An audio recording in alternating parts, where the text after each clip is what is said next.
Om Tavakatamratam Tapta Jivanam Kavibhariditam Kalmashapaham Shravanamangalam Srimadatam Bhuvigunanti Bhuridajana. Your words are like nectar bringing life to scorched souls. They are praised by poets and remove all sin. They are auspicious to hear, wonderful and exalted. Those who spread these words throughout the world are truly giving souls. Welcome everyone to our class on the Gospel of Sri Ramakrishna. We are starting a new day. We're in the same chapter as before, the Master with the Brahmo Devotees, Part 1. And it is now Wednesday, November 15th, 1882. Sri Ramakrishna, accompanied by Rakal and several other devotees, came to Calcutta in a carriage and called for M at the school where he was teaching. Okay, Rakal we know came to Sri Ramakrishna just a few months before Narendra, and Narendra a few months before M.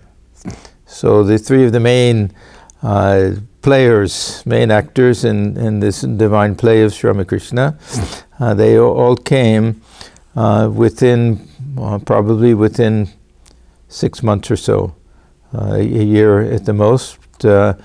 Rakal first, then Narendra, both in 1881, and then the beginning of 1882, M. M, of course, was older, and he was already married with children and teaching in a school, and Rakal and Narendra were still students and trying to finish their education. So they called for M at the school. They must have known that it was time for the school to end. They were going to pick him up. They had a big plan. Then they all set out for the Moidan. The Moidan is a big open area right in the middle of Calcutta that borders on one side the Ganges, and on the other side a very busy, crowded, popular area of the city with lots of shops and hotels and restaurants and things like that. And there's a big open area. All sorts of things take place there. That they'll set up different fairs, and we have our book stall. There's a big book fair that's set up there once a year. We also participate in that, and I know this area very well. It's not too far from where I stayed my first trip to India. And so I spent a lot of time in the Moidan. It's a very nice open area with trees and grass and everything like that. So on this particular day, I think we'll see a circus. Okay, then they all set out for the Moidan. Sri Ramakrishna wanted to see the Wilson Circus. See, he wanted to see it. This was very unusual for a sadhu in those days to have any interest or to be seen at places like this, to go to the theater and to see the circus and everything. Thakur, of course, was beyond all of the ordinary restrictions. He was a Paramahamsa, and everything was spiritual to him. That everything awakened his spiritual consciousness. So there was nothing that wasn't spiritual for him. And he had the nature of a child. And he liked to keep his mind a little bit connected to the world, have a few little enjoyments and even simple desires. Otherwise, the mind would be lost in samadhi all the time. So Sri Ramakrishna wanted to see the Wilson Circus. As the carriage rolled along the crowded Chitpur road, his joy was very great. Like a little child, he leaned first out of one side of the carriage and then out of the other, talking to himself as if addressing the passers-by. To him, he said, "I find the attention of the people fixed on earthly things. They are all rushing about for the sake of their stomachs. No one is thinking of God." Thakur very often criticized the people of Calcutta. He would have criticized the people of any big city. It wasn't anything special about Calcutta, but he was a village boy. We have to remember that.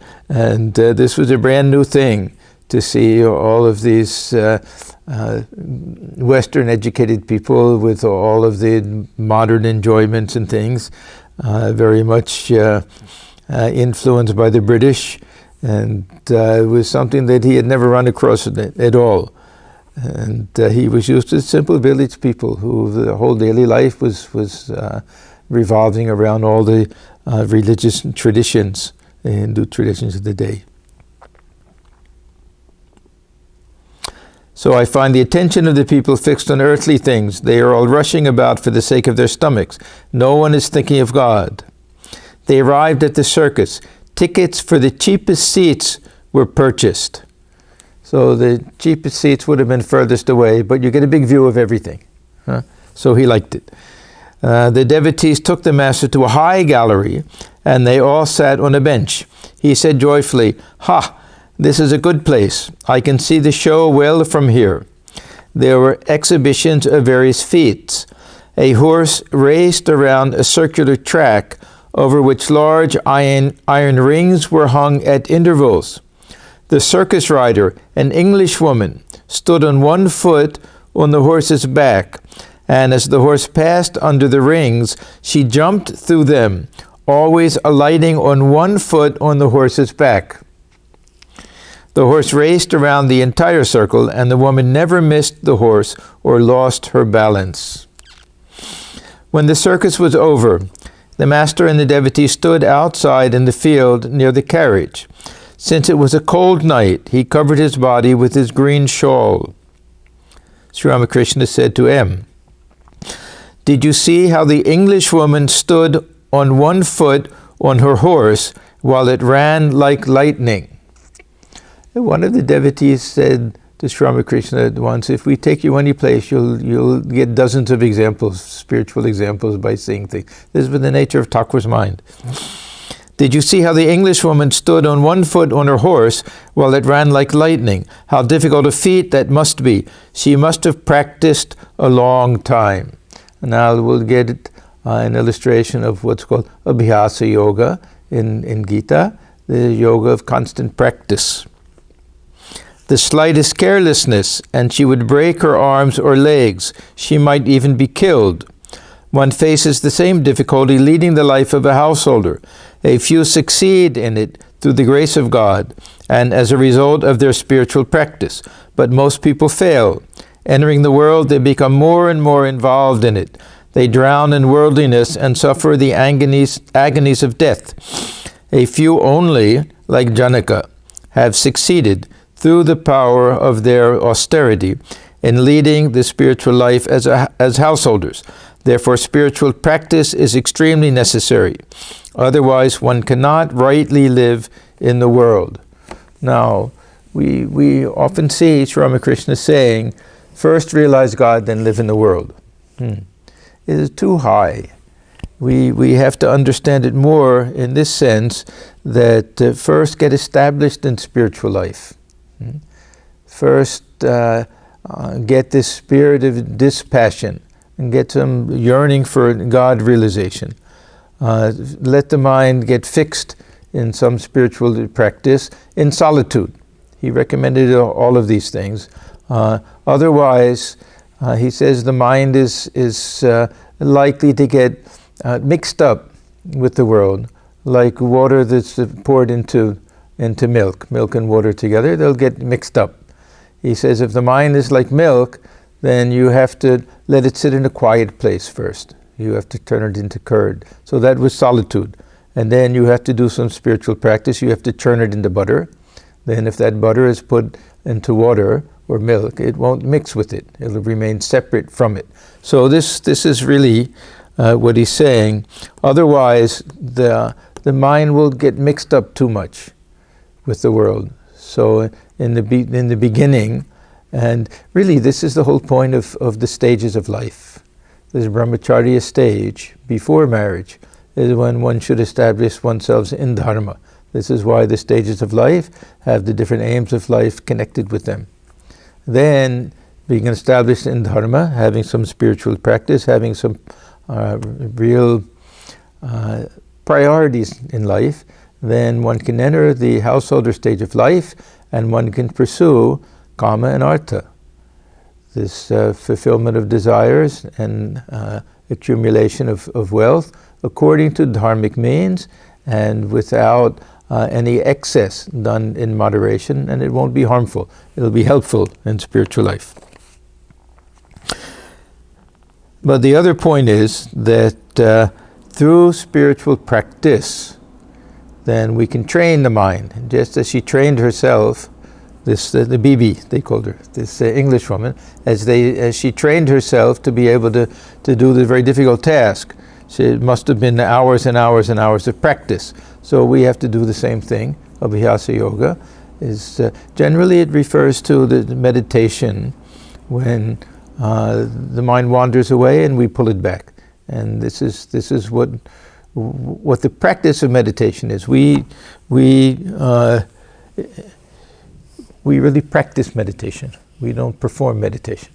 Practice meditation and performance of meditation. To actually meditate is a very rare thing. To sit and have the mind in a meditative state the whole time. Generally, what we mean by meditation is Abhyasa Yoga.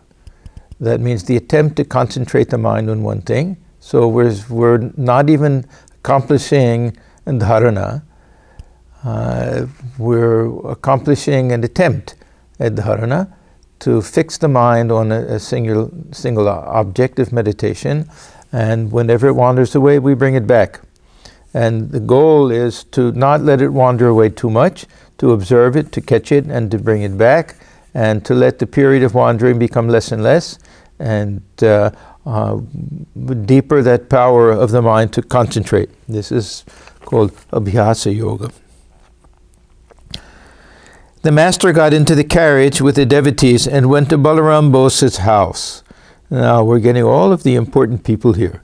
Balaram Bose was Sri Ramakrishna's most important devotee in Calcutta from the point of view of visiting his home and meeting devotees there. It's a big house. They call it Balaram Mandir.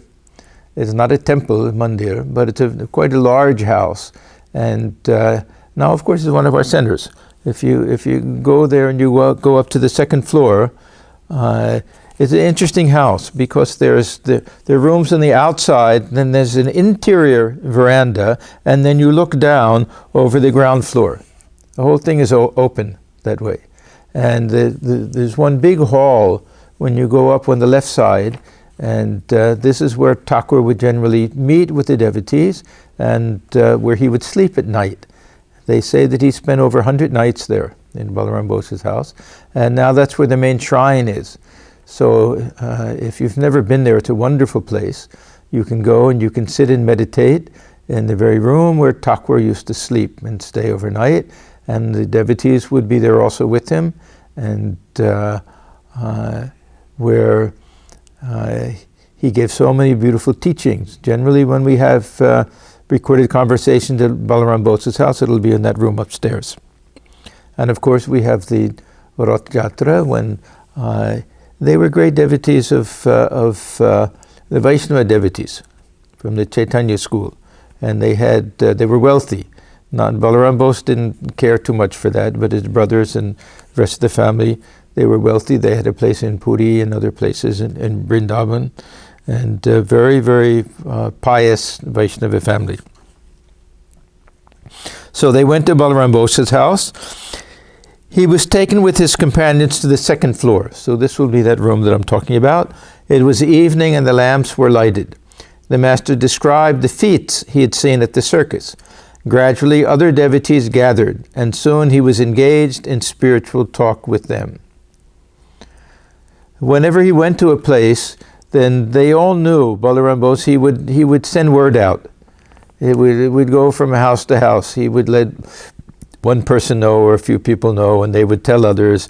And then somebody would always say, "Call Narendra, called Rakal, so that, of course, Rakal is already with him, but they would try to get as many as possible to come. Which Ramakrishna would ask, where's Purna, where's this one, where's that one? And as soon as he would say that, they would say, let me see if I can bring him here. This is the Bagh Bazaar section. A little bit difficult. Most of the devotees, I would say, lived in the northern section of Kolkata. That'll be where Swamiji was and others in Rakal. But then many of the others were in this area also, Bagh Bazaar. Within walking distance of Udbodhan, where Holy Mother stayed. Not terribly far.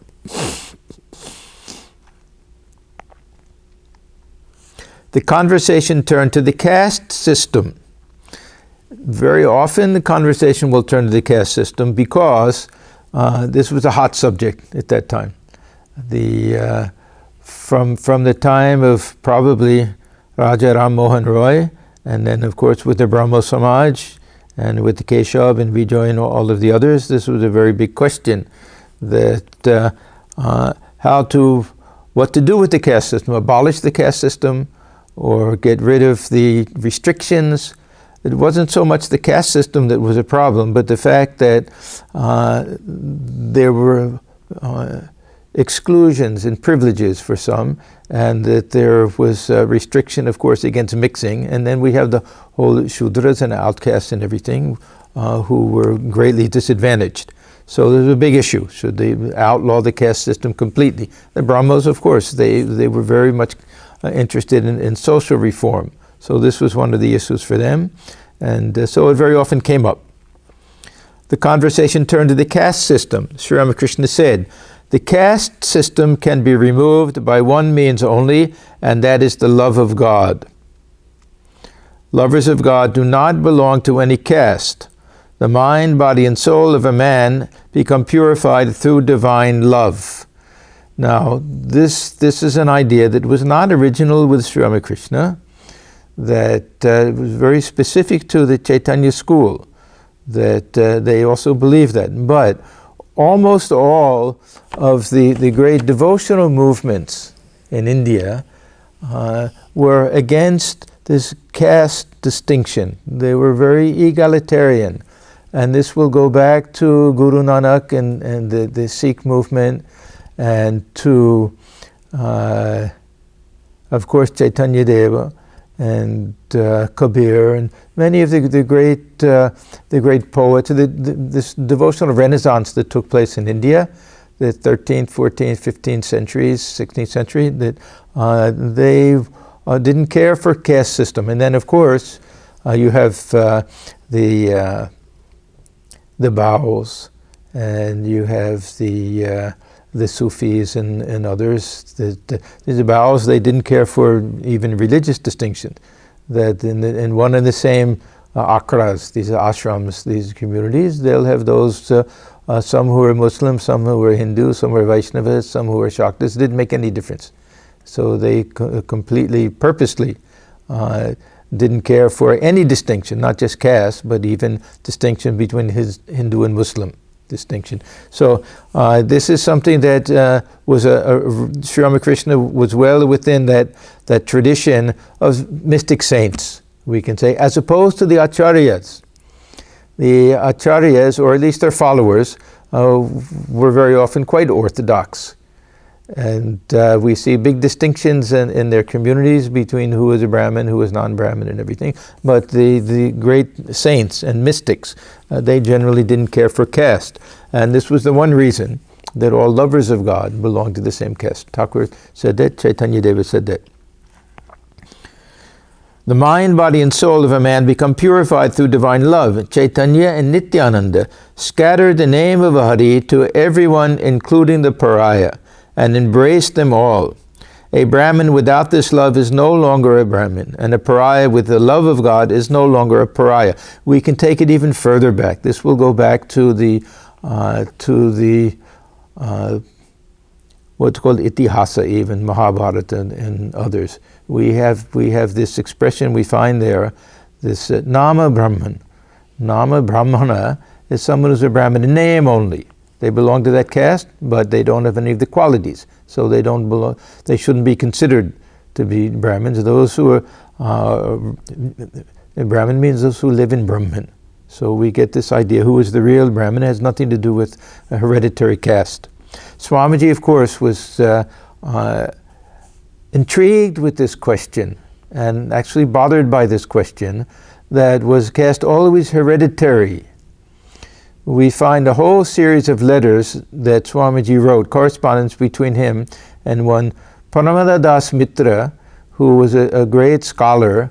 He lived in Benares, and Swamiji was asking him so many questions. Was it always hereditary? Was it based on qualifications, the caste system? He was always looking for evidence that this hereditary caste and exclusive caste was something that came in later, that wasn't the original meaning of caste. And Swamiji defended caste when he was a little bit younger as simply a way of organizing society. And he pointed to the guild system in Europe, where these were generally family systems, that the father was a bricklayer, son was a bricklayer, and it went on like that. Later in his life, he said no, that almost all social ills can be traced back to this idea of caste. He became very much against it towards the end, but was never a reformer that way. He didn't make that an issue the way the Brahmos did. Speaking of householders entangled in worldliness, and the master said, they are like the silkworm. They can come out of the cocoon of their worldly life if they wish, but they can't bear to, for they themselves have built the cocoon with great love and care. Now, the one thing we've seen over and over in the gospel is that very often Thakur will give these illustrations, which are actually parts of a song, and then later he'll sing the song. This is the way he likes to introduce a topic and then impress on the minds of the devotees the teaching of it by actually singing the song. Or they're like the fish in a trap. They can come out of it by the way they entered, but they sport inside the trap with other fish and hear the sweet sound of the murmuring water and forget everything else. Yeah, one of the descriptions that Thakur gives of the bound souls is that they enjoy it. They burrow inside the mud, and they think that they're safe there and they have a nice time there. They don't know that they're caught in the net. And that when the fisherman pulls up the net, they'll be caught in it also. They think they're fine and having a nice time. They don't even make an effort to free themselves from the trap. The lisping of children is the murmur of the water. That means there's small children who can't even pronounce words yet. Just this baby talk is the murmur of the water. And the other fish are relatives and friends. So this attachment to family, to children and friends and all of that is what keeps worldly people bound to the world. Only one or two make good their escape by running away. They are the liberated souls. The master then sang. Now we get the song. When such delusion veils the world through Mahamaya's spell, then Brahma is bereft of sense and Vishnu loses consciousness. What hope is left for men? The narrow channel first is made, and there the trap is set. But open though the passage lies, the fish, once safely through the gate, do not come out again. The silkworm patiently prepares its closely spun cocoon, yet even though a way leads forth, encased within its own cocoon, the worm remains to die.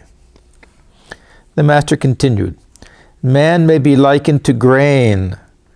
He is fallen between the millstones and is about to be crushed. Only the few grains that stay near the peg escape. Therefore men should take refuge at the peg, that is to say in God. Call on him, sing his name. Then you will be free. Otherwise you will be crushed by the king of death. Yeah, the numbers aren't in our favor. Huh? In Gita we read, among thousands, perhaps one tries to be free, and among them, perhaps one realizes me in truth. And then out of 100,000 kites, at best 1 or 2 break free, and the mother laughs and sings and claps her hands and enjoy at that. So the numbers aren't in our favor, but we have to understand that if 1 out of 100,000 can get free, and we've come to Sri Ramakrishna or to spiritual life in this very lifetime, then our odds go way down. Then there's every chance that we can have this God realization, and every promise we'll get it at the end. So we shouldn't think that, fortunately, we're not the ones who have gone into the trap and refused to come out. We're trying to come out, and we have every possible help to come out. So we shouldn't get too depressed over this whole thing, that the odds are in our favor, or in our favor, through God's grace, that's all. We're very fortunate. We may say good samskaras, we may say good fortune, whatever it is, but we shouldn't take this as referring to those who are already on a spiritual path. The Master sang again, "Mother, mother, my boat is sinking here in the ocean of this world. Fiercely the hurricane of delusion rages on every side. Clumsy is my helmsman, the mind. Stubborn my 6 oarsmen, the passions. Into a pitiless wind I sailed my boat, and now it is sinking. Split is the rudder of devotion, tattered is the sail of faith. Into my boat the waters are pouring." It doesn't sound very good. Huh? "Telling me, what shall I do? For with my failing eyes, alas, nothing but darkness do I see. Here in the waves I will swim, O Mother, and cling to the raft of thy name."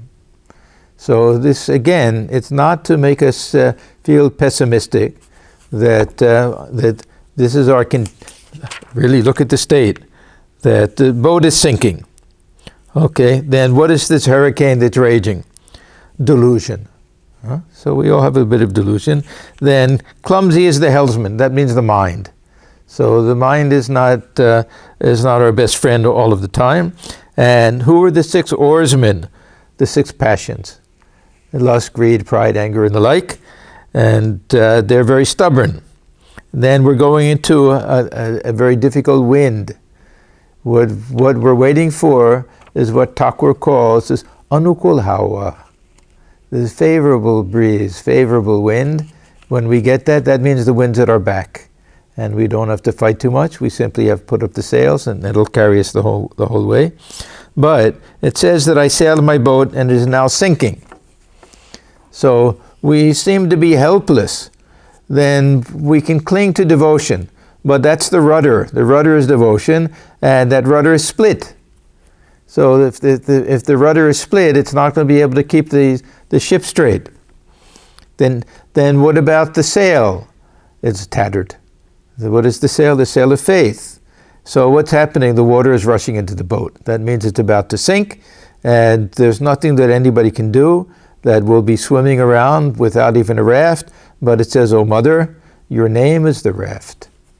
That we can cling to that raft of your name and we'll be saved. Mr. Vishwas, we don't know who this is.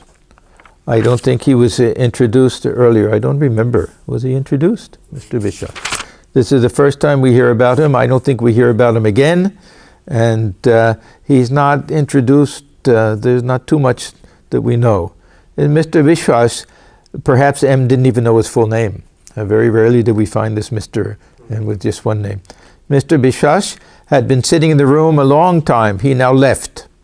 He had once been wealthy. We know at least this much. He had once been wealthy, but had squandered everything in an immoral life. So very often we find that Thakur is saying things that strike too deeply, that someone realizes that, that this is true what he's saying. Perhaps he knows that I'm the one who needs this message, that I'm the one who's sinking in the boat, and a little embarrassment and a little unwillingness to hear the truth, and they get up and leave. We find this one other time, I think Pratap Majumdar from the Brahmo Samaj, when Thakur is talking something about how everyone is a slave to their wives, something like that, he says, yes, sir, now let me take my leave. And he gets up and leaves. So not everyone is willing to hear a difficult truth. So this is Mr. Vishwas. He had once been wealthy, but had squandered everything in immoral life. Finally, he had become indifferent to his wife and children. Referring to Mr. Vishwas, the master said, he is an unfortunate wretch. A householder has his duties to discharge, his debts to pay. Now, very often we see Thakur giving more emphasis to spiritual practice and less to household duties and worldly duties. It's a big mistake for us to think that he thought it was okay to not perform our worldly obligations, that, oh, now I'm such a spiritual person, let other people do it. He said, you want to pillage the other people from your neighborhood to raise your children. What kind of person are you? So, aside from those rare souls who are swept up, that they're in this windstorm of spiritual life where they can't see anything, that aside from them, everyone has to perform their duties. A householder has his duties to discharge, his debts to pay, his debts to the gods, his debt to the ancestors. This is known as the Panchayagna, or Mahayagnas, or Maharinas. These Pancharinas, these five obligations. Debts to the gods, Devarina, debts to the ancestors, Pitririna, Rishirina, debts to the rishis, and then he adds to the wife and children. We have others, Bhutarina and others. But he mentioned specifically this is for the men, of course, a debt to the wife and the children. If a wife is chaste, then her husband should support her. And Thakur used to say, even to make arrangement for after his passing, or in the rare case that he'll renounce the world, to make sure that the money is left for her, or provisions are made for her. But even if it's just an ordinary person, that the wife and family won't suffer even after his passing away. I read a very interesting thing not too long ago. We know how Thakur saved up money to buy bangles for Holy Mother. He also made sure, see, he was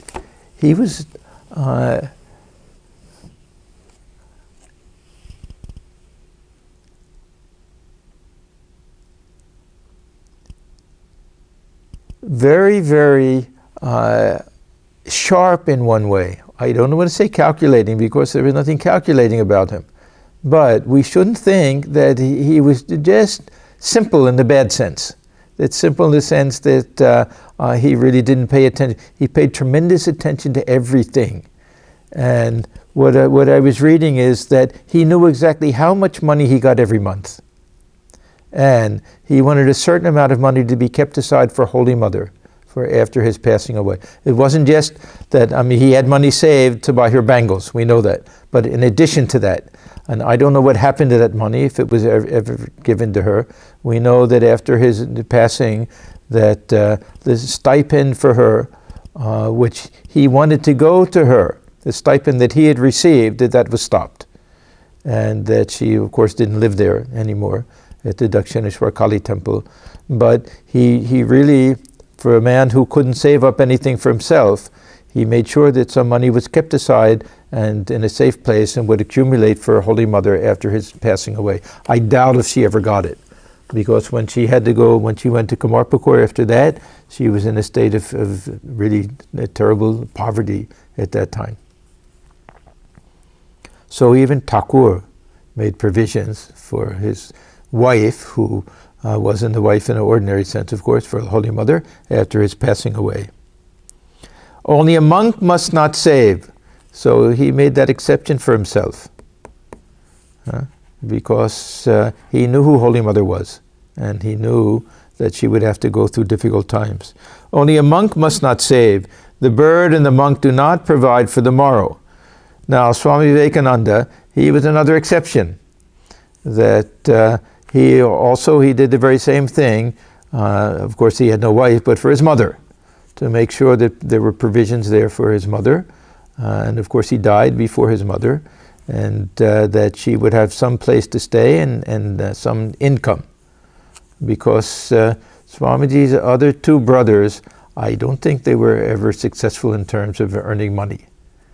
One became a revolutionary. I'm not quite sure what happened to the other one. Swamiji had taken him to England to try to get him to learn something about electrical engineering or to be an electrician, something like that. And interesting enough, of the three sons, none of them married or had children. So there was no one to continue the direct family line of Swamiji's family, of his father, Vishwanath.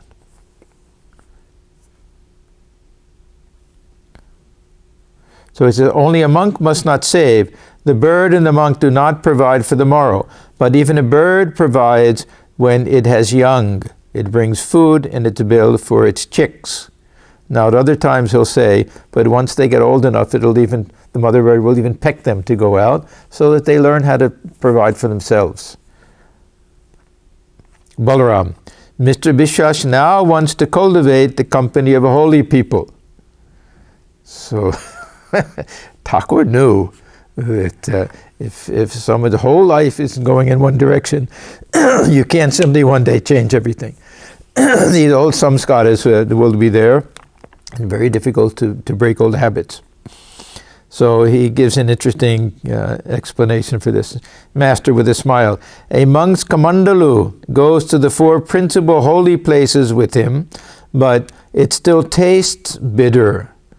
This kamandalu is generally made from a gourd, some type of bitter gourd. If it's not cooked or anything, it'll have that bitter taste. What he's saying is, look, this kamandalu is having holy company and is going to holy places, but it can't change its nature. It is what it is. So this is what he's saying about people who have led a very worldly life for a long time and have a very strong tamasic and rajasic nature.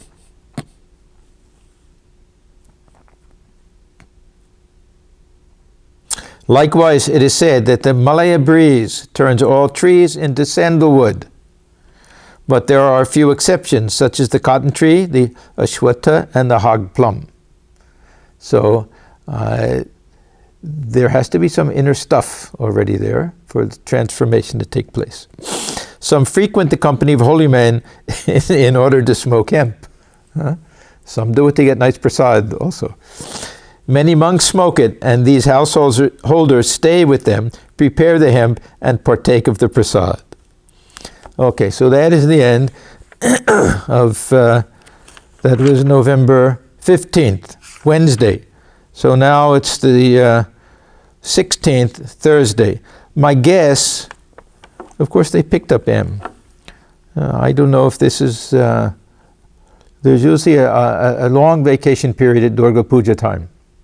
This is a little bit late for that. Anyhow, I don't know why that M is able to stay with them on two weekdays. Anyhow, it's Thursday, November 6th, 1882. The master had come to Calcutta. Oh, it's evening, so then it's okay. He's finished with his work. In the evening, he went to the house of Raj Mohan, a member of the Brahmo Samaj, where Narendra and some of his young friends used to meet and worship according to the Brahmo ceremonies. I don't know who this Raj Mohan is. We don't hear much about him. But aside from Balaram Bose and Ramchandra Datta and a few others, it seems that most of the places that Thakur visited were the homes of the Brahmos. And they had different festivals in their homes. Many of them were wealthy people, and they would either have a garden home or their regular house would be big enough for that. So very often he would be invited there, and that's where they would meet. And he was always curious. He wanted to see how all different types of people worshipped, what their traditions were like, especially their lectures. What are the things they spoke about? What were their teachings? It was an education for him. It was all new for him. He was a village boy. To see how these Western educated people worshipped. He was curious about these things. And otherwise, how could he know how to help them and to help him in their spiritual life if he didn't know how they, what their mode of worship was and everything. So he liked to see these things. Sri Ramakrishna wanted to see their worship. He was accompanied by M and a few other devotees. The master was very happy to see Narendra and expressed a desire to watch the young men at their worship. So perhaps this was all kind of the younger members. None of the acharyas or the big shots were there. We don't know. But Narendra sang, and then the worship began.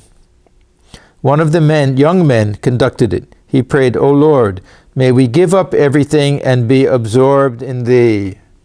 Now, they didn't have any practice or custom of sannyasa. There were no Brahmo sannyasis, they were acharyas.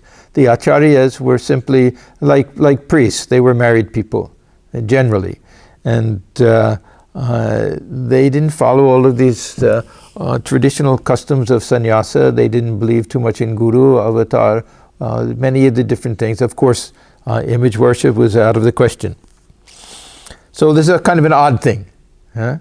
But Thakur, there's a good reason for it. He said, possibly, this is M, possibly the youth was inspired by the master's presence and so talked of utter renunciation. Yep, I think more than possibly. Probably they wouldn't have done it without him there. Sri Ramakrishna remarked in a whisper, much likelihood there is of that. Huh?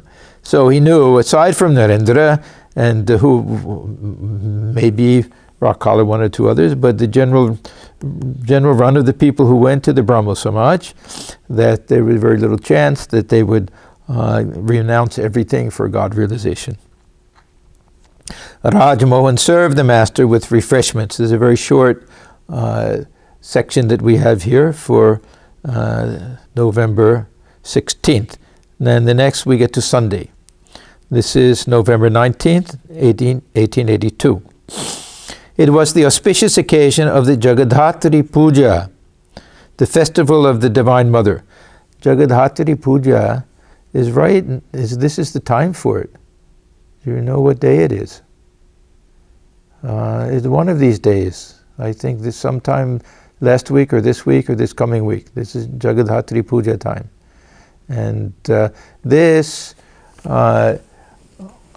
was and is the main puja that's performed in the Holy Mother's birthplace at Jagadhatri, because during her lifetime, I don't remember, was it her mother who had some dream or something that it should be performed there? Jagadhatri Puja. Anyhow, it was performed there.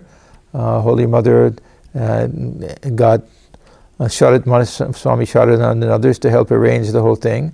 And for some reason, they were to do it that one year. And then after that, no one was willing to stop it. So it became a yearly festival there. Even now, it's a very big festival in Jagadhatri. And our Sacramento Center was founded on Jagadhatri Puja Day. They have a big celebration there every year. Anyhow, it's one of the forms of the Divine Mother. And, Holy Mother, it's interesting that Sri Ramakrishna himself and others connected her with all of the different forms of the Divine Mother at different times and under different circumstances. So Sri Ramakrishna referred to her as Sita when she was in the Nahabat. Just as Sita was exiled and had to live in a small hut, Holy Mother had to do that. He used to say that she loved to wear jewelry. Why? Because she was Lakshmi herself.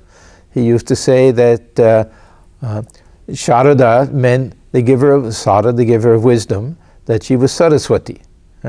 Then he worshipped her as Shodashi, a form of Kali. So all of these different ways, but he used to say that Yogin Ma and Golab Ma were her Jaya and Vijaya, who were the companions of Jagadhatri. So he also connected her with Jagadhatri. They're all different aspects of the Divine Mother. Not that they're completely separate or different, but it's interesting how many different ways and different times Thakur identified the Holy Mother with one or the other. And then, of course, in Rameshwaram, we know how Holy Mother felt the absolute identity with Sita when she saw the Shiva Lingam. So it was the auspicious occasion of the Jagadhatri Puja, the festival of the Divine Mother. Sri Ramakrishna was invited to Surendra's house in Calcutta. Okay, now Surendra, Suresh Mitra, he was one of the Rasadhar, the bearers of the expenses of Sri Ramakrishna, a great devotee, a little bit like Girish Ghosh. He also was a bit of a drinker in his early days. Many of them, and Swamiji was very highly critical of this. He said, what did the British leave behind? He said the Mughals, when they came, they left behind beautiful buildings and a court system and so many other things. British left behind a bunch of broken brandy bottles. He was very critical of the fact that they introduced so many taverns and what they used to call grog shops, liquor stores. And it was the first time that many of these people in Calcutta had access to these things, and many became addicted, became alcoholic. So Swamiji was very critical of that. But he was one of them. And of course, through Thakur's touch, he became a very saintly person, very, very devotional, very devoted to Sri Ramakrishna. And he and Ram, well, they were friends, and both of them purchased properties on the outskirts of Calcutta for these garden homes. So we have Kankaragachi, where Ramchandra Datta was there, now our Yoga Dan, one of the centers of the order, and the Surendra had a place that was within walking distance of that. But this seems to be his place right in Calcutta. But first he went to the house of Manomohan in the neighborhood. Now the Manomohan Mitra, Calcutta was a big city with a lot of people, but they were all intertwined, all of the devotees. He was somehow related to Ramchandra Datta, and he was the father-in-law of Rakal. So it was through the father-in-law that the daughter really lost her husband to sannyasa. It was because he brought Rakal there, and then Rakal, of course, became our Swami Brahmananda, and that was the end of family life for him. But this Manomohan was also a great devotee. He didn't seem to object too much. Rakal's own father objected more. So this is Manomohan. These are all great devotees of Sri Ramakrishna. They weren't ordinary people. We praise the monastic disciples so much, but these were great householders. So the master was seated in Manomohan's parlor. He said, God very much relishes the bhakti of the poor and the lowly, just as the cow relishes fodder mixed with oil cake.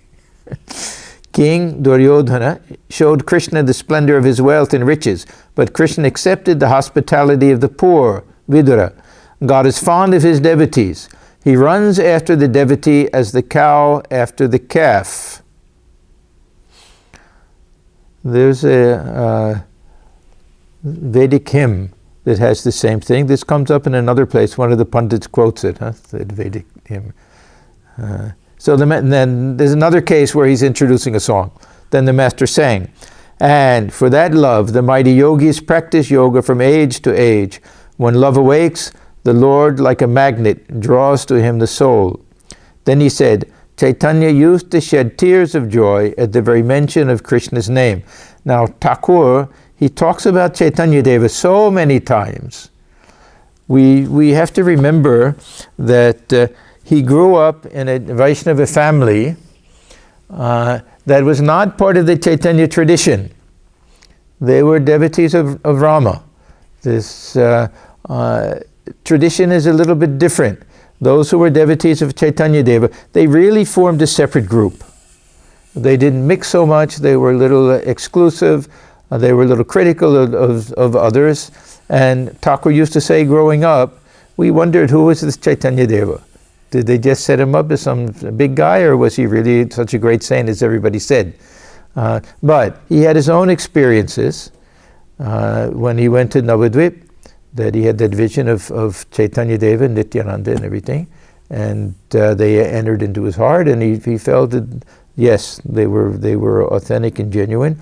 And then, probably because of the Brahmani, Bhairavi Brahmani, and that whole incident where she brought in all of the pandits and showed that the spiritual emotions and manifestations and bhava and everything that Thakur had were the same as that which was seen in the life of Chaitanya Deva and Radha, of course, earlier.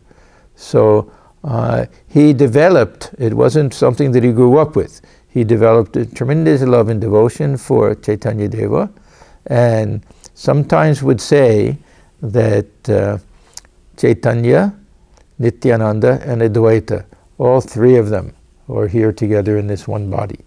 So this will be Chaitanya Deva, his chief companion, and Advaita Acharya was kind of like Saint John the Baptist. He was the precursor. He was the one who started this old group, the Vaishnavas, and Chaitanya Deva used to insult them, and he used to torture them, so much so that if ever they saw him coming, they would run in the other direction. He would laugh at them and make fun of them and everything, and then somehow his father died. There's always a turning point. We see this, the life of so many. Father died, he went to Gaya. He went to Gaya to perform the Shraddha rites, and there he met Ishwara Puri and took initiation with him. We don't know why or how this transformation took place, but when he came back, he was burning with his love of God and quickly joined this group. The same ones who were so afraid of him quickly became their leader and then their object of worship. So this Advaita and Nityananda and Chaitanya. And he used to make a play on the names also. That if this Advaita, this non-dualism, and this Chaitanya, this awakening of consciousness, and then Nityananda, then we get eternal bliss. So he would talk about that in that sense also. So this is why he'll always refer to Chaitanya Deva. Actually, all of Bengal was practically transformed. Not that everyone became followers of Chaitanya Deva, but really the culture and the music and the kirtan and everything was tremendously influential. Then he said, Chaitanya Deva used to shed tears of joy at the very mention of Krishna's name. God alone is the real substance, all else is illusory. Now, those of you who have been attending these classes know that I have a little curiosity whenever I read that God alone is real and the world is unreal, things like that. I like to go back and check and see what the original language is, because very rarely did Thakur use this word mithya, illusory, and very often it was anitya, that this world is transitory. So I went back and checked. Here he's saying vastu and avastu. In Bengali, bostu or bostu, but vastu, substantial. So the first one is good, that the God alone is the real substance, and all else is illusory is really avastu.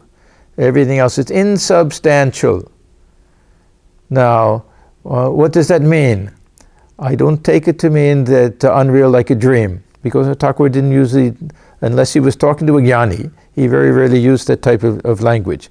So, to me, that he's saying is that something hollow. Obostu means hollow in that sense, that there's no substance to it, that the world can't satisfy it, can't fulfill us, that God alone is the real substance. So that's good. God alone is the real substance, but all else I would say is hollow, is empty, that it can't fulfill us.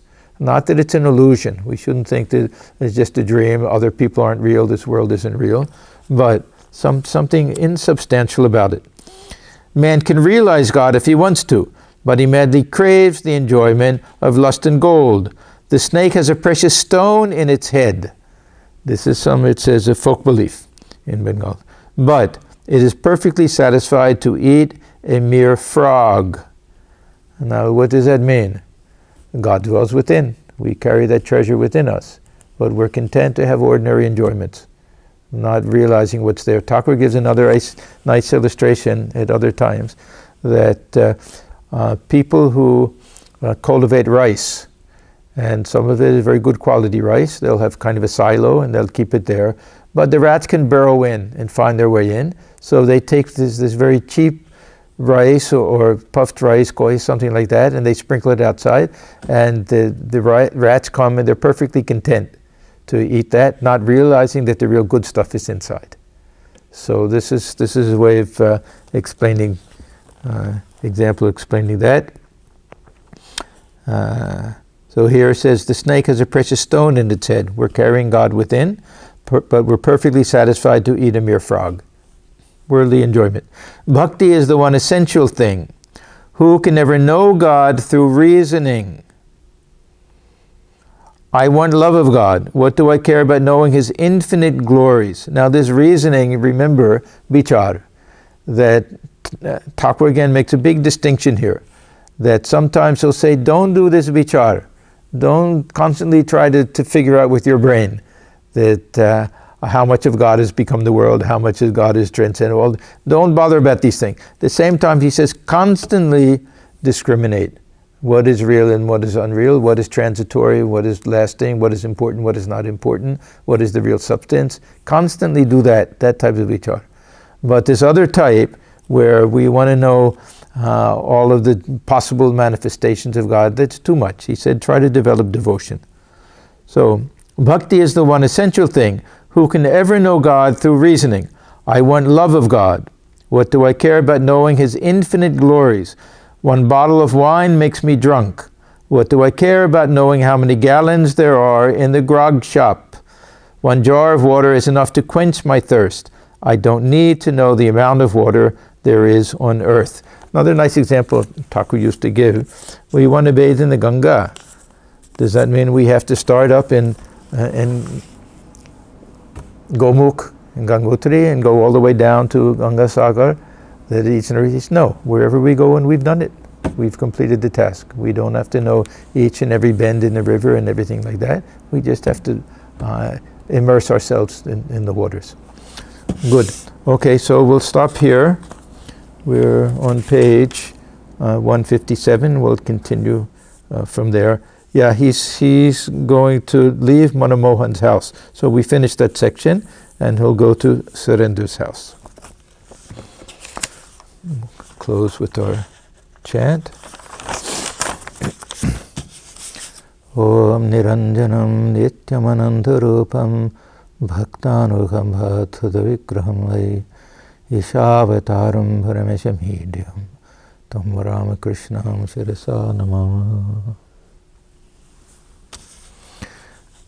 We bow our heads before Sri Ramakrishna, who is stainless, of infinite nature, whose heart melts in sympathy for his devotees, who is an embodiment of the Divine and the Supreme Lord, and ever worthy of our worship. So I thank all of you for coming.